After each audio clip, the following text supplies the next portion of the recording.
अस्सलाम वालेकुम स्टूडेंट्स, मैं हूं अब्दुर्रहमान। उम्मीद है आप सब खैरियत से होंगे। 9th class physics chapter number 3 आज का हमारा जो टॉपिक है वो टॉपिक नंबर 2 है, इनर्शिया, मोमेंट और फर्स्ट लॉ ऑफ मोशन। ये हमने आज पढ़ना है। यहाँ तक हम आज करेंगे। ये तीनों जो टॉपिक हैं इनको मिला के आज का हमारा जो टॉपिक है वो क्लियर होगा। सबसे पहले इनर्शिया क्या होती है बेटा, हमने जो प्रीवियस टॉपिक किया था उसमें हमने फ़ोर्स की डिफ़ाइन देखी थी। फ़ोर्स के मतलब हमने अच्छी तरह से पढ़ लिया था। और उसके बाद आज का हमारा जो टॉपिक है वो है इनर्शिया। इनर्शिया क्या होता है? ये किसी भी ऑब्जेक्ट की ऐसी प्रॉपर्टी है जो उस ऑब्जेक्ट को चेंज करने, अपनी स्टेट चेंज करने के ख़िलाफ़ जो रेजिस्टेंस होती है, जो रेजिस्टिव फोर्स महसूस होती है या उसको रेजिस्ट करनी पड़ती है, वो उसमें असल में इनर्शिया होता है। इनर्शिया किसी भी जिस्म की ऐसी प्रॉपर्टी है जिस वजह से हम उसकी जो स्टेट चेंज करना चाहते हैं, उसकी स्टेट चेंज करते हुए हमें जो मुखालफत महसूस होती है, जो हमें रेजिस्टिव फोर्स महसूस होती है, उसको हम कहते हैं इनर्शिया। स्टेट स्टूडेंट्स आपको पता है स्टेट्स दो तरह की होती है। या तो कोई ऑब्जेक्ट रेस्ट पे होगा या तो वो मोशन में होगा। तो रेस्ट से मोशन में जाना हो या मोशन से रेस्ट में आना हो, इन दोनों स्टेट से, इन दोनों की जो कन्वर्जन है आपस में, इन दोनों की स्टेट चेंज करने में जो हमें रेजिस्टिव फोर्स या रेजिस्टेंस जो होगी वो असल में इनर्शिया होगी। तो ये किसी भी ऑब्जेक्ट के मैस के ऊपर डिपेंड करती है। इसको मैं ज़रा एक से समझा दूँ। कोई सपोज करें ये पेंसिल यहाँ पड़ी हुई है, देखो मैं इसके ऊपर फोर्स लगा रहा हूँ, ये ऊपर नहीं उठ रही। कब तक ये ऊपर नहीं उठेगी? जब तक मेरी जो अप्लाई की हुई फोर्स है वो इसके मैस से, इसका जो वेट होगा, इसका जो मैस है, इसके मैस से जब तक मेरी फोर्स ज़्यादा नहीं होगी तब तक ये ऊपर नहीं उठेगी। तो यानी कि ये इसके अंदर भी एक ऐसी फ़ोर्स पाई जा रही है जो मेरे फोर्स की मुखालिफ फ़ोर्स लगा रही है। कब तक वो फ़ोर्स लगती रहेगी? जब तक मैं इसके ऊपर फोर्स जो लगा रहा हूँ, मेरी फ़ोर्स इसके अंदर जो फोर्स है जिसको नाम हमने इनर्शिया दिया, उससे फोर्स से ज़्यादा ना हो जाए। अगर ये मूव कर रही हो तो उसको रोकना हो तो उसको रोकने के लिए भी हमें यही चीज़ रेजिस्टिव फोर्स महसूस होती है। और ये चीज़ याद रखें स्टूडेंट्स, किसी भी चीज़ के अंदर जो इनर्शिया होता है किसी भी ऑब्जेक्ट का, वो उसके मैस के ऊपर डिपेंड करता है। और मैस आपको बताया हुआ है कि ये क्या होती है कि किसी भी चीज़ की अंदर, किसी भी मैटर के अंदर क्वांटिटी ऑफ मैटर कहते हैं। किसी भी चीज़ की जो क्वांटिटी ऑफ मैटर है उसको हम मैस कहते हैं। उसके बाद ये इनर्शिया था हमारा। इसके बाद सेकंड जो हमारा टॉपिक है ये है मोमेंटम। इसकी डिफ़ाइन हम किस तरह से करेंगे? The quantity of motion of body due to its mass and velocity.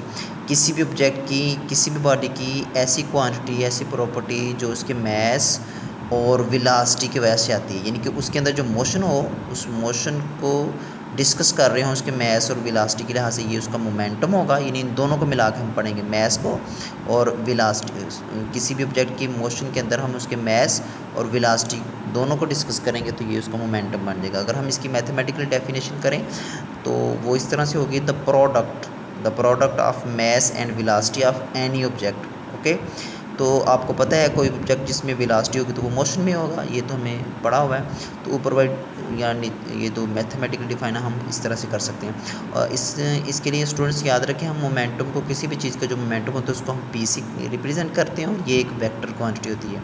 Vector आपको पता है क्या होती है? जिसमें मैग्नीट्यूड और डायरेक्शन दोनों होंगी जब हम इसको बता रहे होंगे। अब इसका हम फार्मूला लिखेंगे तो मोमेंटम को हम पी से शो करते हैं। और तो मैंने मैथमेटिकल डिफाइन में जो लिखा है, ये प्रोडक्ट है किसका? मैस और वेलोसिटी का।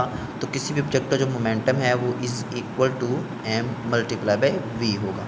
मोमेंटम को अगर आप यहाँ लिखें तो ये इस ऊपर एरो भी लगा सकते हैं क्योंकि ये एक वेक्टर क्वांटिटी है। तो स्टूडेंट्स ये इसका मैस होगा, मोमेंटम होगा। मोमेंटम किसी भी ऑब्जेक्ट के मैस और वेलोसिटी के ऊपर डिपेंड करता है। अभी मैं आपको इसकी एग्जांपल भी बताता हूँ। उससे पहले हम इसका यूनिट देख लेते हैं। इसका SI यूनिट क्या है वो फाइंड करने के लिए मैंने आपको तरीका बताया हुआ है कि किसी भी ऑब्जेक्ट का, किसी भी जो क्वांटिटी का या किसी भी चीज़ का जो आपने यूनिट फाइंड करना होता है तो उसका जो अगर फार्मूला दिया हो, आपको आता हो, तो वो फार्मूला लिखा करें। उसके फार्मूले में जितनी भी क्वांटिटी आ रही है उनका जो है यूनिट, SI यूनिट लिखते जाएं। जैसे मोमेंटम का यूनिट फाइंड करना है तो मैस का यूनिट क्या है? किलोग्राम। तो हम किलोग्राम लिखेंगे यहाँ। और साथ में क्या है? मल्टीप्लाई हो रहा है वेलोसिटी। तो वेलोसिटी का SI यूनिट क्या हमने पढ़ा हुआ है प्रीवियस चैप्टर में? मीटर पर सेकेंड। तो इट्स मीन मोमेंटम का जो SI यूनिट है वो किलोग्राम मीटर पर सेकेंड के इक्वल है।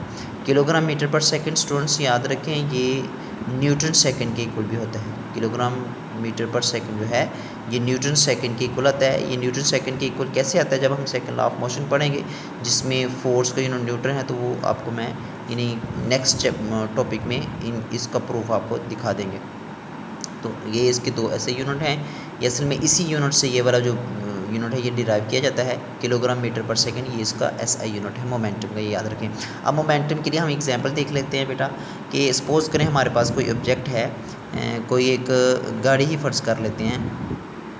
अब सपोज कर लेते हैं कि ये हमारे पास कोई एक गाड़ी है, तो ये जो गाड़ी है इसका जो मैस है ये हम अपने पास से फ़र्ज़ कर लेंगे कि इसका कुछ मैस भी है। वो जो मैस है वो हम अपने पास से लिख लेते हैं। सपोज़ करें कि ये जो गाड़ी है इसका जो मैस है हमारे पास,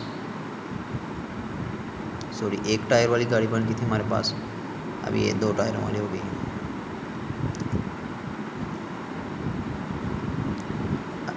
चलें जी, अब स्टूडेंट्स फ़र्ज़ करें ये हमारे पास कोई एक गाड़ी है जिसका कुछ मैस है। इसका जो मैस है ये मैं फ़र्ज़ कर लेता हूँ भी इसका मैस है वो है जी 10 kg। Let us suppose that, हालांकि 10 से तो इसका काफ़ी ज़्यादा होगा, 10 kg हमने एग्जांपल फ़र्ज़ कर ली।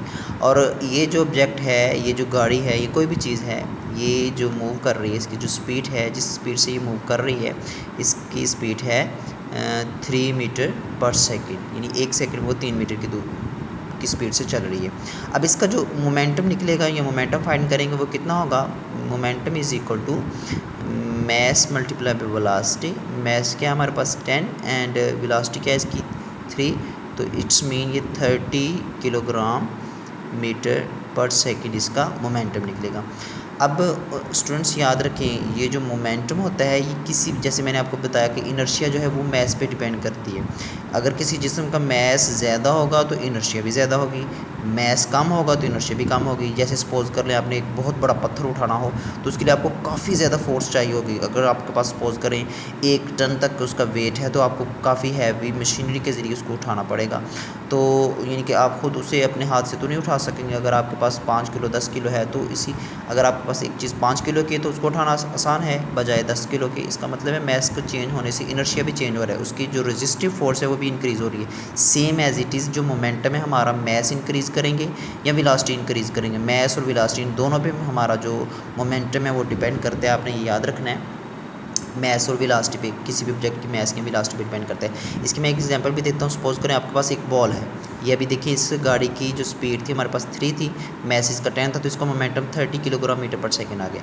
अब इसकी एक और एग्जांपल देख लें। फ़र्ज़ करें आपके पास एक बॉल है, इसका है मैस आपके पास 5 kg, और एक आपके पास दूसरी बॉल है, या पत्थर की एग्जांपल ले लेते हैं। ये एक पत्थर है जिसका मैस 5 kg है, और एक पत्थर है जिसका मैस है 20 kg।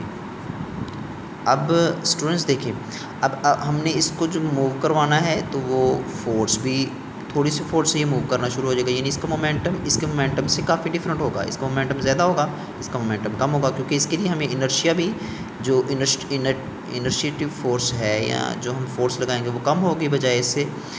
तो अब इसके अंदर अब जब फोर्स पैदा हो जाएगी, मोमेंटम सॉरी इसके अंदर जब क्रिएट हो जाएगा, जिसके अंदर हम स्पीड इसको मोशन में लेके आने के लिए, तो जब फोर्स लगाएंगे पहले तो इसको मोशन में लाना मुश्किल होगा, जब ये मोशन में आ जाएगा तो फिर इसको रोकना मुश्किल होगा। अब इसकी ये सादा सी एग्जांपल है कि आप छत से नीचे आप खड़े हों और ऊपर से आपने 2 डिफरेंट मैसेज के, जैसे यही सपोज कर लें 5 kg का मैस और 20 kg का मैस के दोनों आपने गिराए हैं, तो आपके लिए जो आप नीचे खड़े हों तो आपको 5 kg का जो मैस है इसको पकड़ना आसान होगा बजाय कि 20 kg के। क्यों? क्योंकि इसका मोमेंटम कम होगा इसके मोमेंटम से। अब मोमेंटम जो है इसी तरह सपोज़ करें आपने एक गाड़ी ही है, इसकी स्पीड बहुत कम है, इसकी स्पीड हम फ़र्ज़ कर लेते हैं 1 मीटर पर सेकंड की स्पीड से ये मूव कर रहे हैं, तो इसको आप हाथ से रोक सकते हैं। एक बाईसाइकिल है उसको आप आसानी से हाथ से रोक सकते हैं क्योंकि उसका मोमेंटम कम होगा। अब एक गाड़ी हो जैसे मोटरसाइकिल और बहुत तेज़ी से वो चल रही है तो उसको रोकना भी मुश्किल होगा। क्यों? क्योंकि उसका मोमेंटम बहुत ज़्यादा होता है। तो मैस या वेलोसिटी चेंज होने से स्टूडेंट्स बताने का मकसद ये था कि मोमेंटम भी हमारा चेंज हो जाता है, इसको आपने याद रखना हमेशा। यानी मोमेंटम जो है हमारा ये किसी भी ऑब्जेक्ट की मैस या वेलोसिटी पे डिपेंड करता है, और ये किसी भी जिस्म के अंदर मोशन की असल में एक प्रॉपर्टी है जिसको हमने मोमेंटम का नाम दिया हुआ है। इसके बाद हमारा जो नेक्स्ट टॉपिक है वो है फर्स्ट लॉ ऑफ मोशन। जी, फर्स्ट लॉ ऑफ मोशन क्या है? फर्स्ट लॉ ऑफ मोशन की डिफ़ाइन इस तरह है कि ये Newton first law of motion भी, इसके 2 से 3 नाम हम दे सकते हैं। असल में न्यूटन एक साइंटिस्ट गुजरा है स्टूडेंट्स, जिसने सबसे पहले मोशन के मतलब बताया था कि कोई ऑब्जेक्ट मोशन किस तरह करता है, या उस ऑब्जेक्ट की मोशन के मतलब जितने भी लॉ थे वो न्यूटन ने पेश किए थे, तो उसको हम Newton first law of motion कहते हैं। इसने 3 लॉ पेश किए थे। सबसे फर्स्ट लॉ जो कि वो है, इसको हम Newton first law of motion भी कह सकते हैं, जो कि जिसकी डिफ़ाइन इस तरह से है: everybody continue its state of rest और uniform motion in a straight line provided no net force act on it. यानी कि इस डिफ़ाइन में ये बता रहे हैं कि हर ऑब्जेक्ट जो है अपनी स्टेट को, हर ऑब्जेक्ट अपनी जो स्टेट है उस स्टेट को वो कंटिन्यू रखेगा। वो स्टेट रेस्ट की भी हो सकती है, यूनिफॉर्म मोशन की हो सकती है, किसी भी तरह की वो स्टेट हो सकती है, उसको कंटिन्यू रखेगा यहाँ तक कि उसके ऊपर provided no net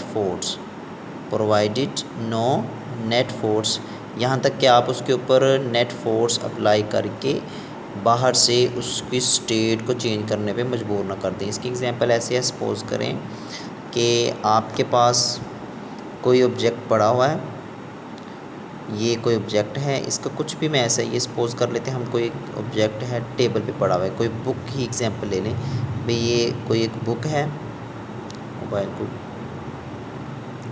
sorry students, ये ज़रा थोड़ा सा मसला हो रहा है, मैं इसको ज़रा सही करने की कोशिश करता हूँ। चलें, अब सपोज़ कर लें कि ये कोई बुक है आपके टेबल पे पड़ी हुई है। अब ये जो बुक है, ये बुक टेबल पे उस वक्त तक पड़ी रहेगी। अब ये बुक जो टेबल पे है ये रेस्ट पे है। अब हम जब तक इसके ऊपर फोर्स लगा के, कोई एक्सटर्नल जो फोर्स लगाएंगे जिसको हम नेट फोर्स भी कहते हैं, जब तक हम इसके ऊपर फोर्स नहीं लगाएंगे बाहर से, तब तक ये यहाँ से नहीं उठेगी। यानी आप पकड़ेंगे और इसे पकड़ के एक जगह से दूसरी जगह ले जाएंगे तो ये अपनी स्टेट को कंटिन्यू रखेगी जब तक कि आप इसके ऊपर फोर्स नहीं लगा देते। अच्छा स्टूडेंट्स, यहाँ एक वर्ड है यूज़ हुआ है इस डिफ़ाइन में, नेट फोर्स।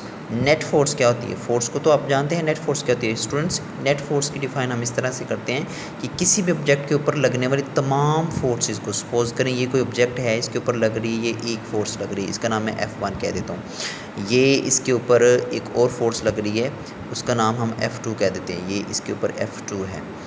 यहाँ से इसके ऊपर फोर्स लग रही है एक और, इसका नाम हम F3 कह देते हैं। अब किसी भी ऑब्जेक्ट के ऊपर जितनी भी फोर्सेस लग रही हों, जितनी भी किसी भी ऑब्जेक्ट के ऊपर लगने वाली तमाम फोर्सेस हों, उन फोर्सेस को ऐड करने तो एक सिंगल फोर्स आएगी। ये सपोज़ करें मैंने F1 को भी ऐड कर देता हूँ, F2 को भी ऐड कर देता हूँ, F3 को भी ऐड कर देता हूँ, तो ये तीनों फोर्सेस को ऐड करके तमाम फोर्सेस को, ऑल फोर्सेस को ऐड कर लें, तो ऐड करने से हमारे पास जो एक सिंगल फोर्स आएगी, उस सिंगल फोर्स का नाम होता है नेट फोर्स। उस सिंगल फोर्स को हम नेट फोर्स कह सकते हैं, ये हमारी नेट फोर्स होगी। तो addition of all forces which are applying on a single body, which is applying on a body is called net force. तो अब देखिए इस ऑब्जेक्ट के ऊपर, इस टेबल के ऊपर जो बुक पड़ी हुई थी उसके ऊपर एक तो फोर्स लग रही है, मैंने जो सपोज कर लिया हम फोर्स लगा रहे हैं, एक इसका वेट है डाउनवर्ड डायरेक्शन में अप्लाई हो रहा होगा, और एक टेबल का डायरेक्शन है जो अपवर्ड डायरेक्शन में अप्लाई हो रहा होगा। अब ये तमाम फोर्सेस ही हैं। अब इस फोर्सेस को हम जितनी भी फोर्स लग रही हैं ऐड कर लें तो वो नेट फोर्स होगी। अब किसी भी ऑब्जेक्ट के ऊपर लगने वाली तमाम फोर्सेस को वजह से वो अपनी स्टेट को चेंज कर ले। अभी इसकी स्टेट रेस्ट पे है और मैं फोर्स लगाऊँ तो ये अपनी स्टेट चेंज कर लेगी। तो यही न्यूटन ने पहले कानून में बताया था, अगर कोई ऑब्जेक्ट अपनी स्टेट को चेंज कर लेता है किसी ऑब्जेक्ट फोर्स को अप्लाई करने से, तो वो अपनी स्टेट को उस वक्त तक कंटिन्यू रखेगा जब तक उसके ऊपर कोई फोर्स ना अप्लाई कर दे। सेम है, ये तो मैंने रेस्ट की एग्जांपल दी है। आप सपोज़ कर लें ये आपके पास कोई एक बॉल है और ये आपकी तरफ आ रहा है, सपोज़ करें बॉल है या फुटबॉल है, ये आपकी तरफ आ रहा है, तो आप इसके ये कंटिन्यू रहेगा, आपकी तरफ आता रहेगा।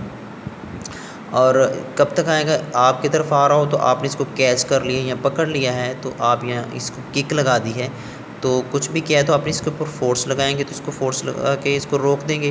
तो अब देखिए ये चल रहा था, मोशन कर रहा था, इसके मोशन को आपने स्टॉप कर दिया, रेस्ट पे ले आए हैं, तो इसके स्टेट को चेंज कर दिया। कब चेंज हुई है? जब आपने इसके ऊपर फोर्स लगाई। तो यही न्यूटन का फर्स्ट लॉ था कि हर बॉडी अपनी स्टेट को कंटिन्यू रखेगी यहाँ तक कि आप उसके ऊपर कोई नेट फोर्स लगा के उसको अपनी स्टेट चेंज करने पे मजबूर ना कर दें। यही फर्स्ट लॉ ऑफ मोशन है। स्टूडेंट्स एक और चीज़ याद रखें फर्स्ट लॉ ऑफ मोशन के लिए कि फर्स्ट लॉ ऑफ मोशन को हम लॉ ऑफ इनर्शिया भी कहते हैं, लॉ ऑफ इनर्शिया भी कहते हैं, law of inertia. Law of inertia इसको क्यों कहते हैं? क्योंकि देखिए हम जब किसी ऑब्जेक्ट को मैंने फोर्स लगानी है तो इसके अंदर जो मैंने बताया था ये कोई ऑब्जेक्ट जिसका मैस कुछ भी हो सकता है, इसके अंदर भी एक रेजिस्टिव फोर्स होगी।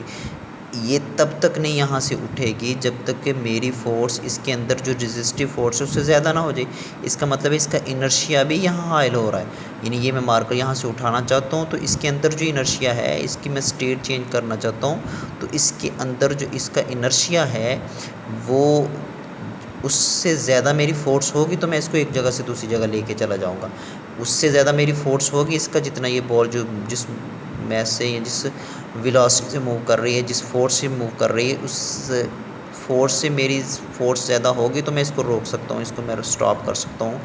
तो ये असल में प्रॉपर्टी जो ये इनर्शिया कहलाती है। और first law of motion law of inertia भी इसीलिए कहलाता है क्योंकि ये इनर्शियल प्रॉपर्टी किसी भी ऑब्जेक्ट की इनर्शियल प्रॉपर्टी से रिलेटेड है, इसीलिए हम इसको लॉ ऑफ इनर्शिया भी कहते हैं। आप बुक की एग्जांपल दे सकते हैं, फुटबॉल की एग्जांपल दे सकते हैं, एनी एग्जांपल इसके लिए डिस्कस कर सकते हैं। तो स्टूडेंट्स यही आपका टॉपिक था आज के लिए, अपनी दुआ में याद रखिएगा। अल्लाह हाफिज़।